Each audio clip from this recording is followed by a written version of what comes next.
Lots of interesting things. One, we had a psych unit, and emotionally the community was really very attached to it. But as we've learned to say around here, as we began to look at the data, most of the people were being referred to Stillwater from other communities because they didn't have insurance, and it became our burden to bear as opposed to theirs. So we closed off some losing propositions that, in retrospect, while they were hard decisions at the time, in retrospect, were not really contributing to the quality of health care in Stillwater because we were unable to do a good job with them, and really began to focus on doing what we could do very well. About a year after I was named to the board, I ended up as chairman of the board and have been ever since. And it's just been wonderful. Great board, great administration. We've had 2 administrators now in my tenure, and have really turned the hospital around. I got to go to New York a couple of years ago and go to the bond market, to Wall Street, to help sell the bond rating to New York bond advisors, and for them to see where we had come from and where we were, the financial standing we have now. Now 60 days cash on hand. We have 5 years running of very, very significant profits. Have built major construction projects, about $15 million in construction projects. Converted an ICU that literally was an embarrassment to our hospital, to our community, into the state of the art, one of the finest in the country, and I think it's a better place. The relationship with higher ed is probably one that I'm most proud of. I think they have a recognition of our quality now. I think one day the relationship will be such that people won't even be able to remember that we had these squabbles. That's been one that has been a challenge because there were so many people who really didn't want the relationship to work. Some even in our own field of vocational education, who have literally fought us along the way. Secondly, the relationship with business and industry. I think we've got a wonderful relationship. They turn to us when they need a skilled workforce. They want us in their places of business. We're no threat to them. They see us as one of the reasons of their success, and I'm very, very proud of that, and that's taken a whole team of people in order to build that. Thirdly, while I'm really not going to miss it, I like the relationship we have with the legislature. They have high regard for what we do and great respect for vocational technical education. And Dr. Tuttle built that. I mean, that was not something that I created in my tenure, but I didn't mess it up. And so I think that's good. I think the student growth has been great, and I think it reflects, as I always tell people, no one has to come to Votech. We're elective at every turn, and most of the time, if you're an adult, we're not only elective, we're going to charge you money for coming, and so I think it's a ratification that our product is really very, very good. The system has grown, and you know, it's grown in some pretty hard to serve places. One of, I guess, the good things about the downturn in the economy just after I became state director, which by the way was not my fault personally, was that people began to understand that unless they had good vocational technical education, vocational technical delivery system in their community, they weren't going to attract industry and they weren't going to grow industry. And oh, I can just go on and on with stories, but I remember going down to Ada pretty early on and to the Chamber of Commerce building, and they had 100 or so people. And Ada had defeated the millage for a Votech school twice before, back in the late 70s. And so I went in, and they had a series of people from the community lined up to speak. And one of the most powerful speakers said, "The reason we need a Votech school here is because it will help our economy grow. They will employ teachers and custodians and secretaries there and buy products from us, and you know, our retail stores will benefit." Well, I was next, I guess, to speak, and I got up and said, you know, that's an awfully poor reason to be thinking about voting on this millage, and then talked about the real reason to vote for vocational technical education millage. And it was successful. The school's formed, it was built, of course, and I think it's a great institution. Not long after that, the Wes Watkins, later named Wes Watkins Votech School in Wetumpka, was voted on. Tough economic area, very, very poor, economically poor part of the state. And I remember in Wetumpka they voted 114-0 for Votech. So, so lots of really, you know, really good supportive communities voting, you know, for vocational education because they thought it could make their life better. I guess one of the most interesting part of my career will have to be school to work.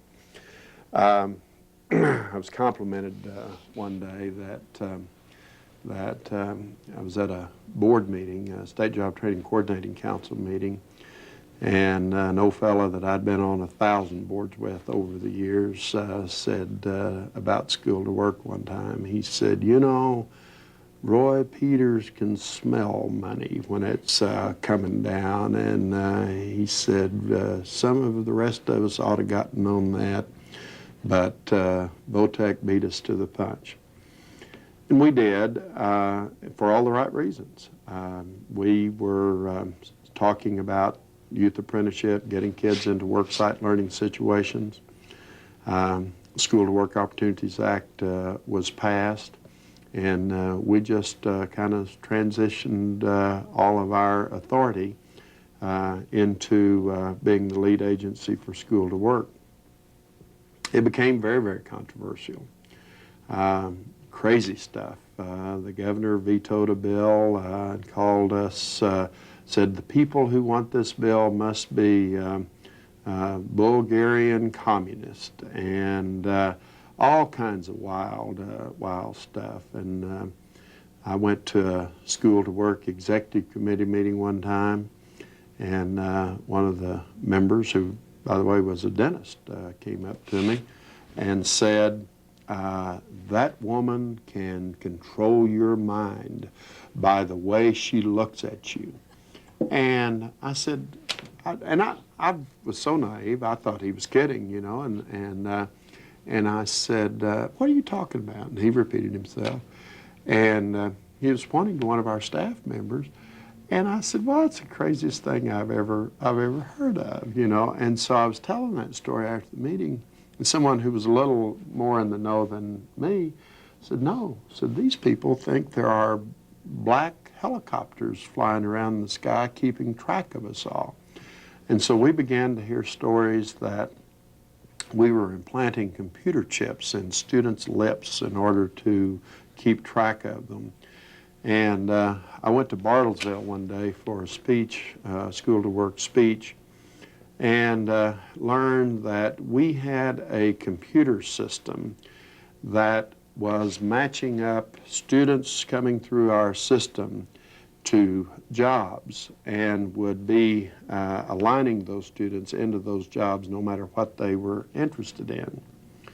And I remember coming into the office after the drive back from Bartlesville and couldn't get my email to come on my computer.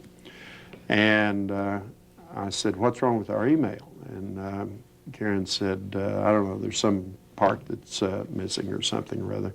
And they say it'll take a week to fix. And I said, well, how do they ever think we're going to keep track of all these kids on a computer if we can't even get our email to work for a week? And it was kind of looking back, it was pretty silly. All the stuff they were throwing at us, they were quite serious about it. Obviously, none of the bad things have or will ever come to pass. It's done a lot of good for a lot of kids. And we in vocational education get a lot of credit for staying with it, for being committed to it. And so it was all worth it. And I knew it at the time. There was never any temptation on my part to abandon the initiative. And I think long after, you know, School to Work as a federally funded initiative has passed, you'll still see the elements of School to Work very much in place for a long time to come. Drew Edmondson and I have been longtime friends, and we're in Leadership Oklahoma together. And as Attorney General, he ruled that the School to Work Executive Council, which was causing so much of the ruckus, had to be dissolved because it had been illegally formed. I know all will understand that I had nothing to do with that Attorney General's decision. We then turned around and appointed a School to Work council composed of business people, people who hire graduates out of our schools and out of our universities. And it's just amazing what good business people on a council or a committee or a board can do. And they are not only committed to School to Work, but committed to sustaining the pieces of School to Work after the federal funding is gone. The legacy, as I see it, and I'm probably not the best one to ask, is that we are so well respected in the business community. I think we are the source for the skilled worker, the technically competent worker. I think people understand what we mean when we talk about technical competence. I now go to many meetings where people use terms that we use here in this department who are not even associated with us. So I think we've got a great relationship with business and industry in Oklahoma. I think they count on vocational education to be their supplier. Secondly, I think our system has gotten better. Our expectations of students seem to be much higher than before. Dr. Tuttle started that. He began to see the change in industry, and that if our graduates were really going to be competitive, they had to have the right math and the right science and the communication skills, and they simply weren't taking those courses. So he was one of the first sponsors of funding the curriculum development for applied academics, and helped create the standard, which is we want no less rigor, no less content. We just want the rigor or the content taught in a different way within the context of the student's learning, and the student then learns in an applied manner. I think we've continued that, though, to another level by saying we really expect of students that you take a rigorous academic schedule. 1989, the governor created a task force, Task Force 2000, to develop the reform strategies for Oklahoma's education system. I was named as a member of that 31-member task force. George Singer, who is an oil man in Tulsa, was named chair. And George has told me many, many times, about every time I see him even, how surprised he was at our stance during those task force deliberations. That our stance was always for higher standards, more rigorous course-taking patterns, the same kind of academics for voc ed students, and he said, I guess I'd have to tell you, I came in thinking that Votech would be fighting for their own place and would not be in favor of higher standards. Finally, a meeting I attended 2 or 3 years back of the Oklahoma Futures. Doug Fox, who had been chair of the Oklahoma Academy for State Goals and a very influential person in the Tulsa business community, was chairman of the Futures Board. And I went there to tell them about School to Work and talked about the elements of School to Work. The model, basically, was the speech. And you've all heard that speech many, many, many, many, many, many times. And when I finished, Doug came up to me and said, you know, when you took over from Francis Tuttle, I wouldn't have given you 15 cents for Votech to still be a viable entity in 1995. But it's not only viable, it's stronger, and it's stronger because of the stance that you've taken in academics. So I think that's been good for our kids, for our students in general, and certainly good for our economy that we're producing the quality of graduate that we produce. An organization that is built around an individual is an organization that is poorly built. Long time ago, I heard some very successful minister say that if I've done a good job as a minister of this church, the church will grow stronger when I leave and not weaker. That's my hope for vocational education, and I believe it with all my heart, that 5 years from now, it'll be so much stronger, be so much more of a quality organization, a quality system than it even is today. And if I've done a good job in my 13 years as state director, that's exactly what will happen. The person that comes into this office to replace me, I think will have skills that I don't possess. While we don't know who that individual is, there are a lot of things that I don't know how to do very well. And that's just the way I am. And so somebody who comes along will bring skills to this office that will allow things to be done that could never be done if I were to stay longer. The organization's in good shape, great staff, senior staff, second to none, great field, and it's just a wonderful opportunity, I think, for vocational education to move to the next level. One thing I will tell is that whoever comes in better be prepared to work hard. This is a hard job. There are a lot of physical demands. There are a lot of emotional demands. There are over 400 people on the state staff that you're directly responsible for, 3,500 people in the field, the system of vocational education that you're somewhat responsible for. And you feel that responsibility, and so whoever comes in better be ready for lots of hours and lots of challenges and some heartbreak, but lots of victories though. Okay. Honestly, some of my peers have been as important as some of my mentors.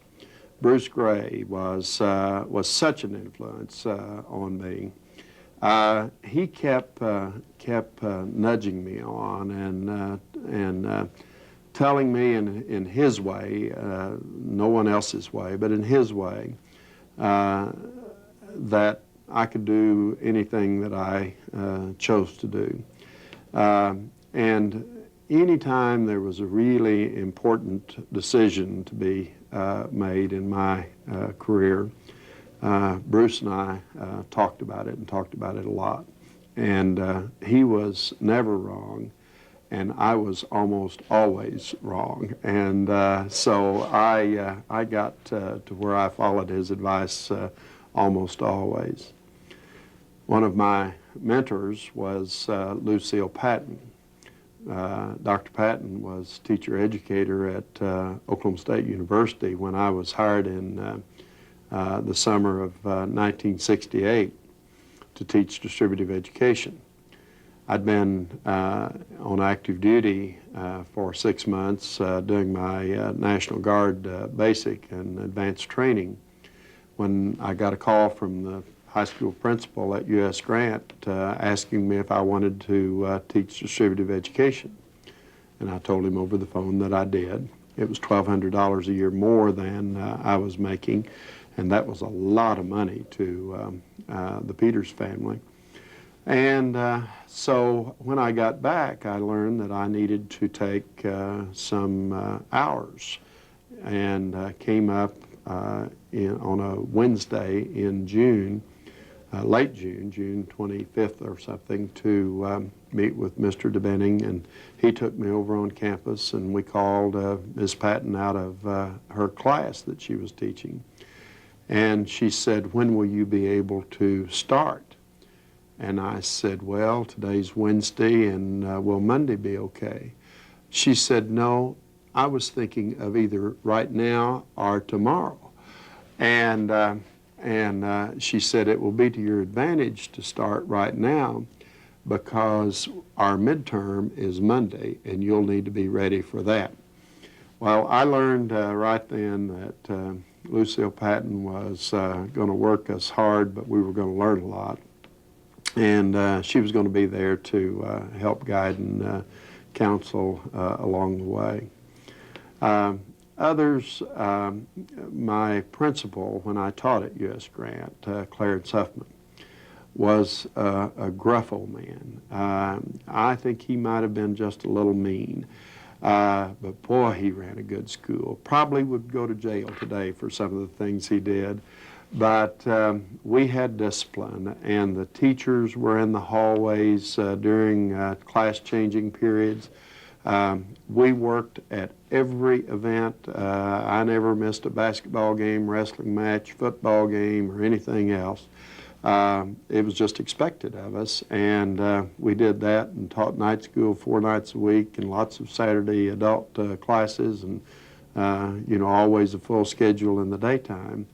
And he just ran a great school, and I learned a lot about school administration from him.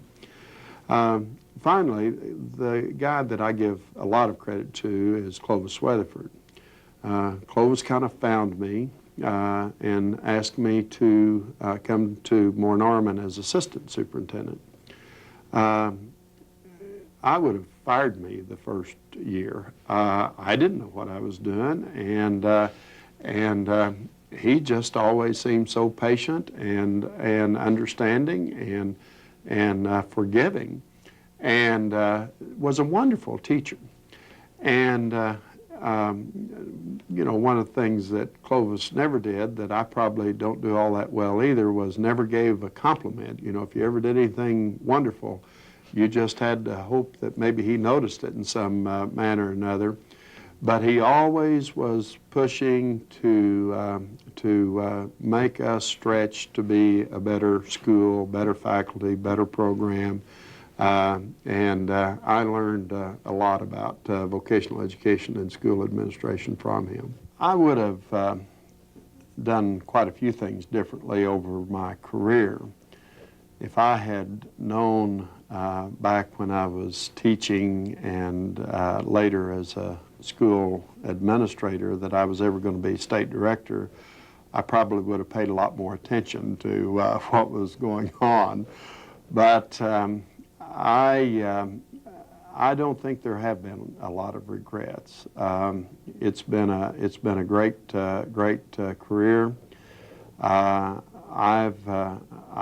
enjoyed enormous success because of great people that I worked with always. People in vocational education like each other, love each other, respect each other, have a lot of helping qualities, and that's been a great joy. Now, have there been challenges along the way? Yeah, there really have, and some of those, you know, bring back some memories. I got appointed early on to a major board in the state because of my position, and we had to go through enormous pain and agony, lots of 12, 14, 15, 16-hour days, and then I'd come home and do my job here, you know. And so I think one of the things that worked out well for me was that I was young enough to be able to endure all that and still maintain my sense of sanity. But it's just been great. I don't have any regrets at all. Well, I think there is some perception that I'm leaving vocational education as I move into this new chapter in my life. That's not true.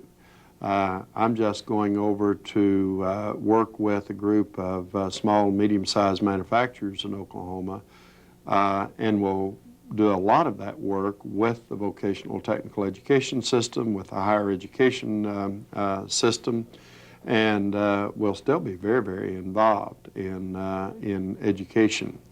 I